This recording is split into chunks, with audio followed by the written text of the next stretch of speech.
বাজার থেকে ভালো পাবদা মাছ পেলাম আর চিতল পেটি পেলাম।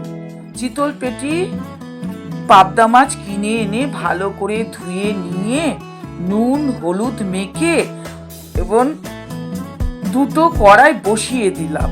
দুটো কড়াইয়ের মধ্যে তেল দিয়ে তেল গরম হলে পরপর পাবদা মাছ আর চিতল পেটিগুলি পরপর ভেজে নিলাম।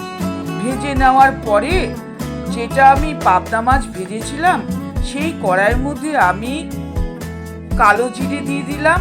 দেওয়ার পরে এটা সর্ষে বাটা দিয়ে করব।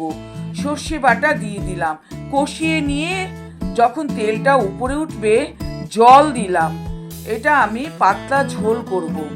জল দেওয়ার পরে যখন তেলটা উপরে উঠবে পাবদা মাছগুলি ছেড়ে দিলাম।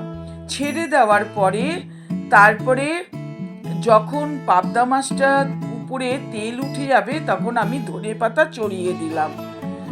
এবার এটা পাবদা মাছ হয়ে গেল। তারপর যেই কড়াইয়ের মধ্যে আমি চিতল পেটি ভাজছিলাম সেই কড়াইয়ের মধ্যে আমি কালো জিরে দিয়ে জিরে বাটা ধনে বাটা তারপরে হলুদ নুন দিয়ে কষিয়ে নিয়ে জল দিয়ে দিলাম। জল দেওয়ার পরে তারপরে আমি যখন দেখলাম তেল উপরে উঠে গেছে তখন আমি মাছগুলি ছড়িয়ে দিলাম। দেওয়ার পরে যখন তেল উপরে উঠে যাবে তারপরে আমি ধনেপাতা ছড়িয়ে দিলাম। এইভাবে রান্নাটি হয়ে গেলে আমি নামিয়ে নেব।